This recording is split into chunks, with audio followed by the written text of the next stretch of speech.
Saudara-saudari, Injil kita pada hari ini diambil dari Injil Lukas bab 6 ayat 1 sampai 5. Pada suatu hari Sabat ketika Yesus berjalan di ladang gandum, murid-muridnya memetik bulir gandum dan memakannya, sementara mereka menggisarnya dengan tangannya. Tetapi beberapa orang Farisi berkata, "Mengapa kamu berbuat sesuatu yang tidak diperbolehkan pada hari Sabat?" Lalu Yesus menjawab mereka, "Tidakkah kamu baca apa yang dilakukan oleh Daud ketika ia dan mereka yang mengikutinya lapar? Bagaimana ia masuk ke dalam rumah Allah dan mengambil roti sajian, lalu memakannya dan memberikannya kepada pengikut-pengikutnya. Padahal roti itu tidak boleh dimakan kecuali oleh imam-imam." Kata Yesus lagi kepada mereka, "Anak manusia adalah Tuhan atas hari Sabat." Demikianlah sabda Tuhan. Terpujilah Kristus.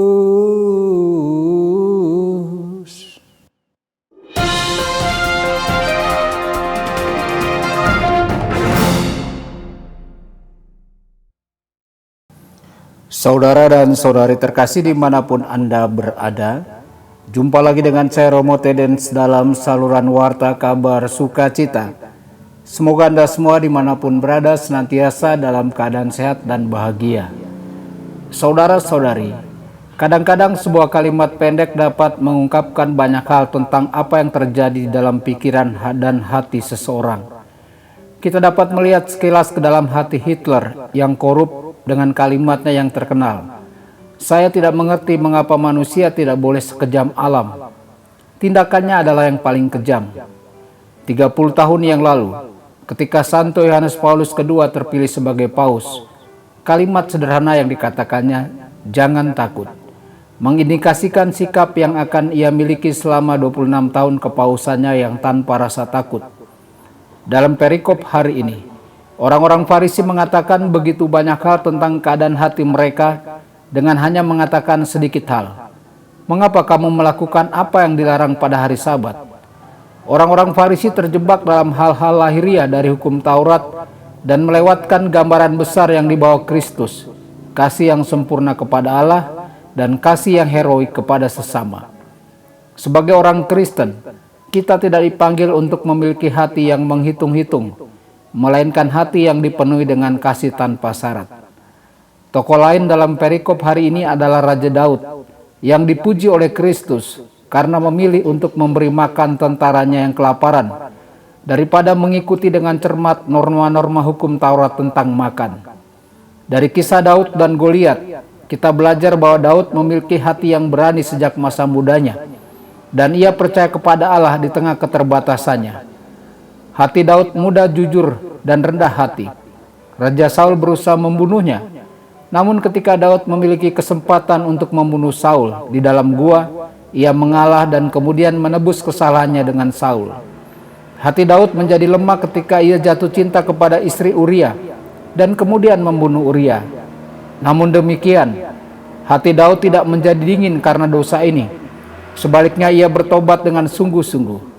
"Kasihanilah aku ya Allah, oleh karena kasih setiamu, hapuskanlah pelanggaranku, hapuskanlah segala kesalahanku, tahirkanlah aku daripada dosaku."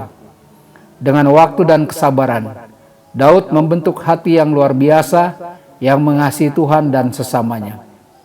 Saudara-saudari, betapa besar kasih yang ditunjukkan oleh hati Kristus kepada para rasulnya dalam perikop kali ini. Bayangkanlah pemandangannya. Kristus berjalan melewati ladang gandum yang sudah matang bersama sahabat-sahabat terdekatnya, tertawa, bercanda, berbicara tentang kota yang baru saja mereka kunjungi, membicarakan mimpi-mimpi mereka, dan juga menikmati hasil panen yang sudah matang. Hati Kristus begitu tenggelam dalam kasih kepada orang-orang yang akan menjadi pilar-pilar gereja dan yang akan membawa pesannya ke seluruh dunia. Betapa jauhnya pemikirannya dari kerendahan dan kepicikan resep kosong dari hukum Taurat orang Farisi. Hukumnya adalah hukum kasih yang baru. Lihatlah hati yang mengasihi manusia. Saudara-saudari, Kristus memandang kita dengan cara yang sama, seperti ia memandang para rasulnya di ladang, sebagai sahabat-sahabat yang dipanggil untuk menjadi pilar-pilar penginjilan yang baru, sebagai rasul-rasul yang harus membawa firman-Nya sampai ke ujung bumi. Ia membutuhkan kita untuk mengatakan ya pada panggilan ini. Tuhan Yesus memberkati dan menyertai Anda semua. Sabda Allah adalah kebenaran. Sabda Allah adalah kehidupan. Mari kita mencintainya, mari kita menghayatinya.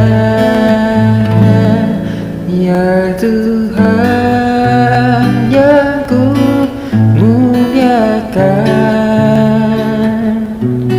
sabdamu angkat resahku.